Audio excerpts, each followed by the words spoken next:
Hi hello నమస్తే. జగన్మోహన్ రెడ్డి గారికి anti incumbency ప్రభుత్వ వ్యతిరేకత రావడానికి కనీసం 4 సంవత్సరాలు పట్టింది. బట్ ఇప్పుడున్న కూటమి ప్రభుత్వానికి అంత శ్రమేం లేకుండా ముందుగానే యాంటీ ఇన్కంబెన్సీ తెచ్చుకునే తట్టుకున్నారు వీళ్ళు. వీళ్ళ వీళ్ళ యొక్క యాక్టివిటీస్ చూస్తే అలానే అనిపిస్తుంది. ఎప్పుడైనా సరే ఒక ప్రభుత్వానికి వ్యతిరేకత రావడానికి 2 కారణాలంటే, ఒకటి దేవుడి కారణం ఉండిద్ది. ఒకటి దేవుడి కారణము, 2 స్వయంకృతాపరాధం ఉండిద్ది. దేవుడి కారణం అంటే కొన్ని వాళ్ళ చేతిలో ఉండవు, ప్రభుత్వం చేతిలో ఉండవు, బట్ వాళ్ళకి వ్యతిరేకత తెచ్చిపెడతాయి అవి. అవి ఏంటంటే ఫర్ ఎగ్జాంపుల్ రోడ్ యాక్సిడెంట్లు, ఇది రేపులు, మర్డర్లు, రైట్, ఎక్కడో జరిగేటువంటి కంపెనీలో జరిగే ఫ్యాక్టరీలు, ఐ మీన్ బస్సులు తిరగబట్టడం, జనాలు చచ్చిపోవటం, వర్షాలు రావటం, ఇవన్నీ పాపం గవర్నమెంట్ చేతిలో ఉండవు, బట్ దేవుడి కారణాలు అంటారు. ఈ దేవుడి కారణాల వల్ల కొన్ని ప్రభుత్వాలకు వ్యతిరేకత వచ్చేది. ఓకే, అది కొన్ని కారణాలు రావచ్చు. రెండోది స్వయంకృతాపరాధం, వాళ్ళు తీసుకునే నిర్ణయాల వల్ల కొన్ని వ్యతిరేకత రావచ్చు. ఇప్పుడు ఈ కూటమి ప్రభుత్వానికి వీళ్ళ బ్యాడ్ లక్, దేవుడి కారణాలు చాలా ఉన్నాయి. వీళ్ళకి వ్యతిరేకత రావడానికి గ్రౌండ్ లెవెల్లో చాలా కారణాలు ఉన్నాయి. బట్ నేను కొన్ని నా దృష్టికి వచ్చినాయి నేను చెప్తున్నాను. ఇవి ఏంటంటే, ఈరోజు తిరుపతిలో ఒక అమ్మాయిని, చిన్నపిల్ల 8 సంవత్సరాల అమ్మాయిని రేప్ చేసి తీసుకెళ్ళి ఫారెస్ట్లో పడేశారు. ఓకే, ఒక కారణం. మొన్నటి వరకు అదే 8 సంవత్సరాల ఒక అమ్మాయిని, 3వ తరగతి చదివే అమ్మాయిని 3 పిల్లలు రేప్ చేశారని తీసుకెళ్ళి కాలంలో పడేశారని చెప్పి ఒక 3 సీనియర్స్ మీద, అదే ముచ్చిమరి గ్రామానికి సంబంధించిన అదొక పెద్ద ఇష్యూ నడుస్తూ ఉంది. అంతకుముందు 3 నెలల చిన్న పసిపాపని విజయనగరంలో ఎవడో అటెంప్ట్ రేప్ చేశాడని చెప్పేసి అదొక ఇష్యూ బయటకు వచ్చింది. అంతకుముందు బాపట్లో 5 సంవత్సరాల ఒక అమ్మాయిని నరసరావుపేటలో రేప్ చేశారని చెప్పి అదొక పోలీస్ కేసు ఒకటి ఫైల్ అయింది. అమ్మాయిని చంపేయలేదు కానీ బట్ రేప్ చేశారు, 5 years అమ్మాయిని. చీరాల్లో 21 సంవత్సరాల అమ్మాయిని చంపేసి అక్కడ రైల్వే ట్రాక్ మీద పడేశారు.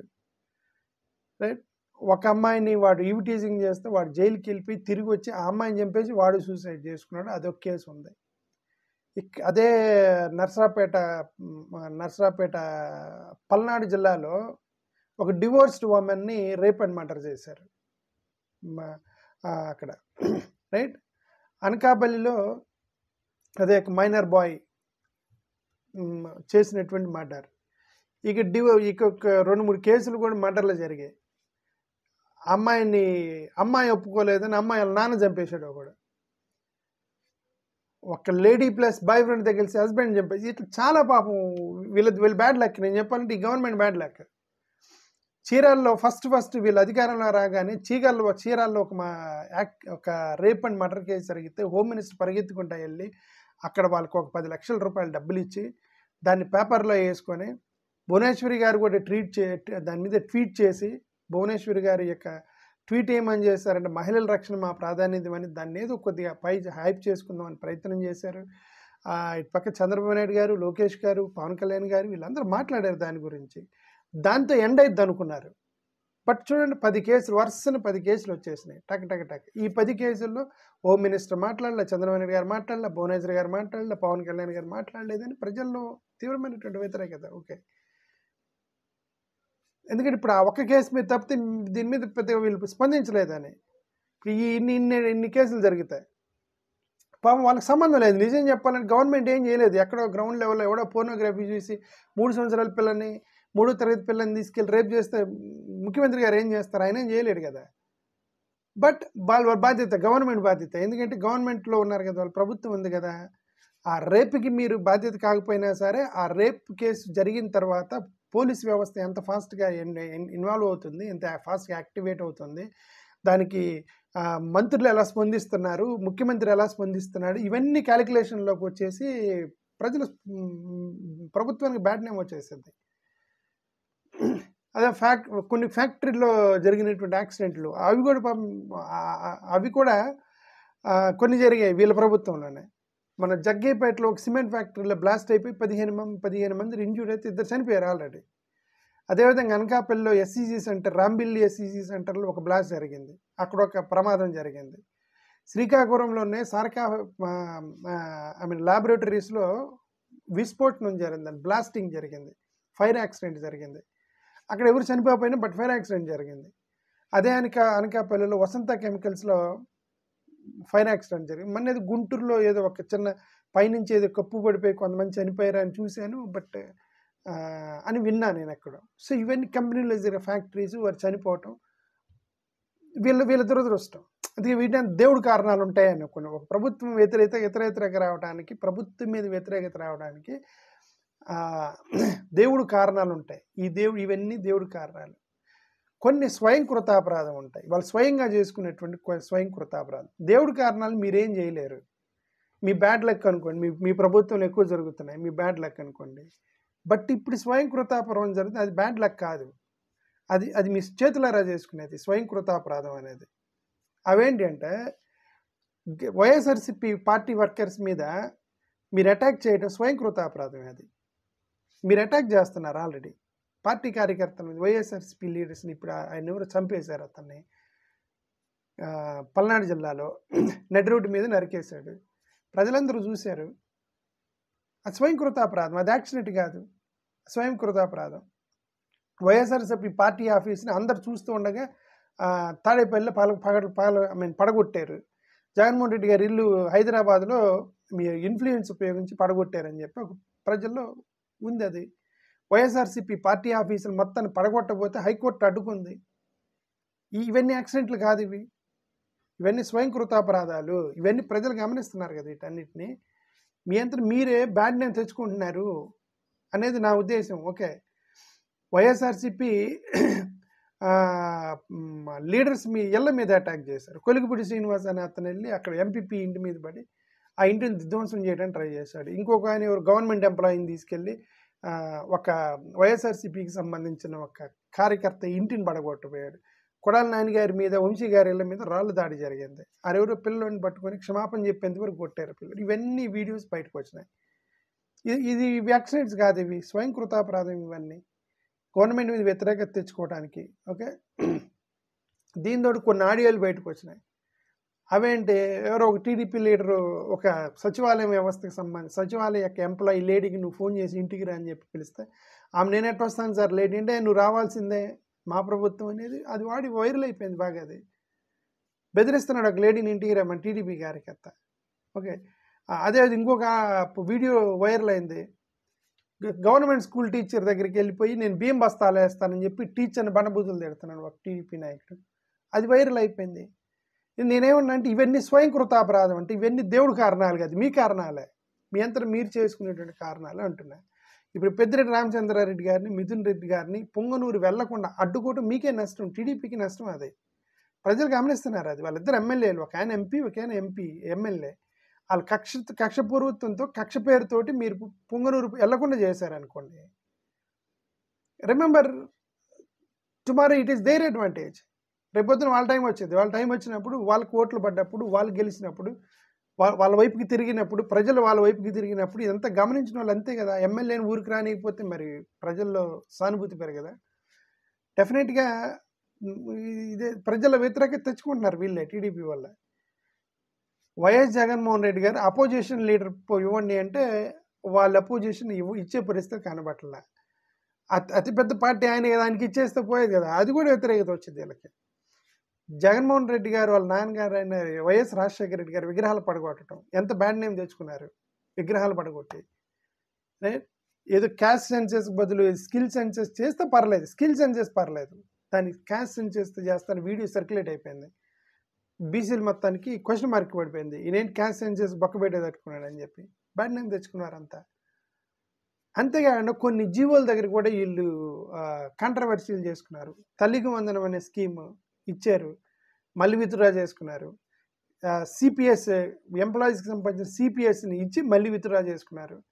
ఇప్పుడు ఎంబీబీఎస్ సీట్స్ని వాళ్ళు ఇంతకుముందు జగన్ అమ్ముకుంటున్నాడు అని చెప్పి అదే ఫీ స్ట్రక్చర్తో వెళ్తా ఉన్నారు. ఇష్టమైనట్టుగా అప్పులు తెచ్చుకుంటున్నారు. జగన్మోహన్ రెడ్డి గారిని అప్పులు తీసుకున్నాడు అని చెప్పి వీళ్ళు ప్రచారం చేసి వీళ్ళు చాలా అప్పులు తీసుకుంటున్నారు. ఇప్పుడు మెగా డిఎస్సి అని చెప్పి మినీ డిఎస్సి కూడా ఇలా. మెగా డిఎస్సి అంటే 20,000 30,000 వస్తాయి అనుకుంటే జగన్మోహన్ రెడ్డి ఇచ్చింది అంత కలిపి 16,000 ఇచ్చి మినీ డిఎస్సి కూడా చేయాలి. మెగా డిఎస్ఏనే.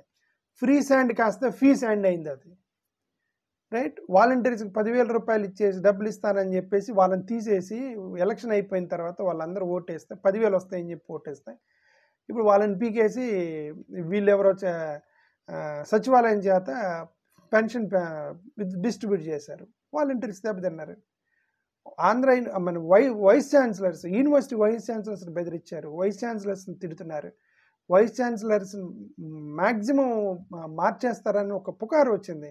ఒక ఆర్టికలే వచ్చింది, నేనే పెట్టిన వీడియో దానికి సంబంధించి. అంటే అక్కడ అంటే విద్యావేత్తల్లో కూడా కొద్ది వ్యతిరేకత వచ్చేసింది. More than 100 members IPS officer, approximately, not more than, నాకు తెలియదు ఎగ్జాక్ట్ నెంబర్ తెలీదు, అప్రాక్సిమేట్లీ 100 మంది ఐపీఎస్ ఆఫీసర్ని మార్చారు. ముఖ్యమంత్రి సీఎంఓలో ఉన్న అధికారుల వరకు మార్చుకుంటే సరే, ముఖ్యమంత్రి గారికి అనుకూలంగా మార్చుకున్నారు అనుకోవచ్చు. 100 మంది ఐపీఎస్ ఆఫీసర్లు ఒక్కసారిగా ట్రాన్స్ఫర్లు చేస్తే ఈ డిపార్ట్మెంట్ ఆ డిపార్ట్మెంట్కి, అంటే అర్థం ఏంటి అంటే నాట్ ఓన్లీ సీఎంఓ, మినిస్టర్లు, ఎమ్మెల్యేలు, ఎంపీలు వాళ్ళందరికీ సంబంధించిన ఎవరు కోరితే వాళ్ళని మార్చారని అర్థం. అన్ని నియోజకవర్గాల్లో ఐపీఎస్ ఆఫీసర్లను మార్చి, అంటే రాష్ట్రం మొత్తాన్ని ఇప్పుడు వాళ్ళ ఐపీఎస్ ఆఫీసర్లు వాళ్ళు నిన్ను నియమించుకున్న ఐపీఎస్ ఆఫీసర్ల గ్రూపులో ఉందని అర్థం. మోర్ దెన్ అంతమంది ఐపీఎస్ ఆఫీసర్లు మారుస్తారా? మార్చారు, రైట్. ఢిల్లీ వెళ్ళిపోయి స్పెషల్ స్టాటస్ అడుగుతారంటే లేదు, స్పెషల్ ప్యాకేజ్ అడుగుతున్నారని న్యూస్లో వస్తుంది. సిఐడి వాళ్ళకి అపరిమితమైన అధికారం ఇస్తే వాళ్ళు ఫేక్ కేసులు పెడతారని వీళ్ళే వ్యతిరేకించి వీళ్ళు పవర్లోకి వచ్చిన తర్వాత దానికి సంబంధించి కోర్టులు అఫిడవిట్ వేయకుండా కాలయాపన చేస్తున్నారు వీళ్ళే, రైట్. రామోజీరావు గారి చనిపోతే 12 కోట్ల రూపాయలు ప్రజాధనం ఖర్చు పెట్టారనేటువంటి సర్క్యులేట్ అయింది, బాగా ప్రజల్లోకి బాగా వెళ్ళిపోయింది. రైట్ టు ఎడ్యుకేషన్కి సంబంధించి ఆర్టీఈకి సంబంధించిన 25% పేద ప్రజలకి ప్రైవేట్ స్కూల్లో ఇవ్వాలనే దాన్ని అది కోర్టు ద్వారా తెచ్చుకున్నా సరే వెనక కొన్ని పార్టీలు ఉన్నాయనేటువంటి బ్యాడ్ నేమ్ తెచ్చుకున్నారు వీళ్ళే. ఈవీఎంఎల్ మ్యానిపులేషన్ జరుగుతున్నాయని చెప్పేసి ప్రజల్లో డిస్కషన్ జరుగుతుంటే ఒక్క తెలుగుదేశం నాయకుడు కూడా వచ్చి ఇదేందా ఇట్లా డిస్కస్ చేస్తున్నారు, అదేం లేదు, మేము జెన్యున్గా గెలిచామని కనీసం దాన్ని చెప్పుకోవడానికి కూడా ముందుకు రాలే ఎవరు. అనుమానం వచ్చేసింది, మేబీ వీళ్ళెవరు అంటలేదు, ఈవీఎంల గురించే మాట్లాడలేదు. చంద్రబాబు నాయుడు గారు ఈవీఎంల ద్వారా గెలిచారు అనేటువంటి పుకారు నడుస్తున్నప్పుడు, చాలా యూట్యూబర్లు వీడియోలు పెడుతున్నప్పుడు కనీసం ఆయన స్పందించారు. జగన్మోహన్ రెడ్డి గారు స్పందించారు. అప్పుడు జగన్మోహన్ రెడ్డి గారు 151 వచ్చినప్పుడు ఇదే విధంగా ఈవీఎంల ద్వారా మీరు గెలిచారు అని అంటే జగన్మోహన్ రెడ్డి గారు ప్రెస్ మీట్ పెట్టి చెప్పాడు, లేదు దానికి ఏదో థియరీ చెప్పారు. చంద్రబాబు నాయుడు గారు సైలెంట్గా ఉన్నారు, లోకేష్ గారు సైలెంట్గా ఉన్నారు, పవన్ కళ్యాణ్ గారు సైలెంట్గా ఉన్నారు, పురంధేశ్వరి సైలెంట్గా ఉన్నారు. ఆ విషయం మీద ఏం జరుగుతుందో లేదు. ఓకే, జగన్ గారు ఫర్నిచర్ని కూడా గొడవ చేశారు. ప్రజావేదిక పాల్గొట్టి తీయండి అని అంటే లేదు, నేను వాటిని అట్టాలను పెడతాను చంద్రబాబు నాయుడు గారు. లెగిస్తే గుజరాత్ మాటలు అని చెప్పి గుజరాత్ పేరుని కలవరిస్తున్నారు వీళ్ళు, ఎందుకో తెలియదు, రైట్. రాష్ట్రం మొత్తం డయేరియా తగులుకుంది అని చెప్పేసి మినిస్టర్ గారిని అడిగితేనేమో అది మీ వైసీపీ ప్రభుత్వం ఏయో చెప్తున్నారు మినిస్టర్ గారు. మెడికల్ కాలేజీ అడ్మిషన్లు తప్పినాయి, 5 మెడికల్ కాలేజీలో అడ్మిషన్స్ పర్మిషన్ వచ్చిద్దో రాదో తెలియదు, అది హోల్డ్లో పెట్టారని చెప్పేసి అదొకటి ఉంది. ల్యాండ్ టైటిలింగ్ యాక్ట్ తీసేస్తున్నానని చెప్పి తీసేసి కొత్త యాక్ట్ పెడతానని షాక్ ఇచ్చాడు. మళ్ళీ పొల్యూషన్ కంట్రోల్ బోర్డుకి సీక్రెట్గా ఏదో హైకోర్టుకి లెటర్ ఇస్తామని చెప్పి అఫిడవిట్ వేశారు. దాంట్లో సీక్రెట్ ఏంది, ప్రజా హెల్త్కి సంబంధించింది పబ్లిక్గా ఇవ్వండి అని చెప్పేసి కోర్టు తీర్పిచ్చింది. అంతవరకు ఆ రిపోర్ట్ వాళ్ళు బయట పెట్టారో లేదు తెలియదు. స్టీల్ ప్లాంట్ ప్రైవేటైజేషన్ చేస్తారని చెప్పేసి అదొక రూమర్ వచ్చింది. అఫ్కోర్స్ తర్వాత మినిస్టర్ వచ్చి ఏదో కొద్దిగా బ్రేక్ చేశాడు ఆ రూమర్కి. బట్ ఆర్టికల్ రాసిన జర్నలిస్ట్ మీద దాడి చేశారు, జర్నలిస్ట్ ఆఫీస్ మీద దాడి చేశారు, రైట్. ఇప్పుడు నాస్కామ్కి కర్ణాటకకి మధ్యలో గొడవ జరుగుతుంటే లోకేష్ గారు పక్కన సైలెంట్ కొండకి వెళ్ళి అక్కడ ట్వీట్ చేసి ఇదేంటి మాకు ఉద్యోగాలు ఇవ్వమన్న కంపెనీలు తీసుకొచ్చి పెడుతున్నారు అనేది ఏదో ఒకటి. తెలంగాణతో చర్చల కార్యక్రమానికి వెళ్ళిపోయి తెలంగాణలో 5 గ్రామాలు ఇచ్చేస్తాడని చెప్పేసి అదొక వచ్చేసింది. అక్కడ ఒక రూమర్ వచ్చేసింది, 5 గ్రామాలకు ఒప్పుకున్నాడంటే చంద్రబాబు నాయుడు గారు టీటీడీలో షేర్ ఇస్తారని చెప్పి, పోర్టుల్లో షేర్ ఇస్తారని తెలంగాణకి. ఇవన్నీ జరిగాయి, రైట్. జగన్పై కేసు పెట్టడం అదొక పెద్ద పొరపాటు వీళ్ళు చేసింది. ఆ రఘురామకృష్ణరాజు గారి మీద కేసు మీద ఒకవేళ నిజంగా రఘురామకృష్ణరాజుని పోలీస్ స్టేషన్ కొట్టినా ముఖ్యమంత్రి మీద కేసు పెట్టడం అనేది తప్పది. పోలీస్ స్టేషన్లో జరిగే ప్రతి లాఠీ చార్జ్కి చంద్రబాబు నాయుడు గారి మీద కేసులు పెట్టవచ్చా? మరి ఇప్పుడు ప్రజలు గమనిస్తున్నారు. అది కిడ్నీ స్కాములు బర్స్ట్ అయిపోయినాయి ఆంధ్రప్రదేశ్లో. కిడ్నీ స్కాములు బయటకు వచ్చేసినాయి, రైట్? సో ఇంక గ్రౌండ్ లెవెల్లో అయితే ఒక కమ్యూనిటీ మీద భయపడుతున్నారు. వాళ్ళు ఏం చేస్తున్నారో మనకు తెలియదు. గ్రౌండ్ లెవెల్లో గ్రామీణ ప్రాంతాల్లో ఒక కమ్యూనిటీ వాళ్ళు ఎదురు వస్తుంటే వీళ్ళు పక్కకు తప్పుకొని పోతున్నారట. అంటే అంత భయపడుతున్నారు అని అర్థం. వాళ్ళు భయపెడుతున్నారు అంటే మరి వాళ్ళు ఏదో చేయకుండా వీళ్ళు ఎందుకు భయపెడతారు? గ్రామంలో ఒక కమ్యూనిటీ వ్యక్తులను చూస్తే గ్రామీణ ప్రాంతాల్లో వీళ్ళు వస్తున్నారని పక్కకు తప్పుకున్నారు, టీడీపీ గవర్నమెంట్ వస్తే అని చెప్తున్నారు గ్రామీణ ప్రాంతాల్లో. అంటే అంత విధంగా భయపెట్టారు గ్రామీణ ప్రాంతాలని. వాళ్ళు కోరుకుంది అదే అనుకుంటా, అందుకే దాడులు జరిగాయి ఎక్కువగా. సరే, వాళ్ళు కోరుకున్నట్టే పాపం గ్రామీణ ప్రాంతాల్లో భయపడుతున్నారు. రిమెంబర్, వాళ్ళు భయం వేసిన ప్రతిసారి కూడా ఓట్ బ్యాంకులో ధైర్యం తెచ్చుకుంటారు ప్రజలు. మీరు ఎక్కడైతే భయపెడతారో ఇప్పుడు భయపడ్డా ధైర్యము ఆ ఓట్ బ్యాంక్ దగ్గరకు వచ్చినాక ధైర్యం తెచ్చుకుంటాడు ఓటరు. కాబట్టి ఇవన్నీ కూడా అనవసరం. చంద్రబాబు నాయుడు గారు, లోకేష్ గారు, పవన్ కళ్యాణ్ గారు, పురంధేశ్వరి గారు, ఎన్డీఏ కూటమికి సంబంధించి ఇవన్నీ మీకు అనవసరం అని నాకు అనిపిస్తుంది. అనవసరంగా చేతులారా పోగొట్టుకుంటున్నారు. ఇవన్నీ దాడులు చేసి, హత్యలు చేసి, వైఎస్ఆర్సీపీ కార్యకర్తల మీద ప్రతీకారం తీసుకుని ఇవన్నీ అనవసరం. పరిపాలన మీద దృష్టి పెడితే పోయిద్ది ఇవన్నీ. ఓకే, నేను అదే అంటుంది. దేవుడు ఇచ్చినటువంటి దేవుడు కారణాలని మీరేం మార్చలేరు. ఎవడో రేపులు చేస్తున్నాడు పిల్లల్ని పట్టుకుని, పాపం మీరేం చేయలేరు. బట్ అయినా మీ చెడపేరు మీకే వచ్చింది, మీ ప్రభుత్వం. బట్ ఇవన్నీ మీరు ఆపగలరు. దాడులు ఆపగలరు, ప్రతీకార చర్యలు ఆపగలరు, హత్యలు ఆపగలరు, కార్యకర్తల్ని గ్రౌండ్ లెవెల్లో ప్రజల్ని భయపెట్టడం ఆపగలరు. ఇవన్నీ మీరు చేయగలరు, రైట్? బట్ అయినా మీరు చేయట్లేదంటే then wait for again the decision of people. Ultimately the డెమోక్రసీలో ప్రజలే నిర్ణయాధికారులు. ఓకే, సో ఆ హత్య, నడి రోడ్డు మీద హత్య చూసి బాధేసి I'm talking all this. Please stop violence in Andhra Pradesh. Andhra Pradesh is a beautiful place. Let us keep Andhra Pradesh as beautiful only, right? Let us fill Andhra Pradesh with flowers, not with blood. Thank you.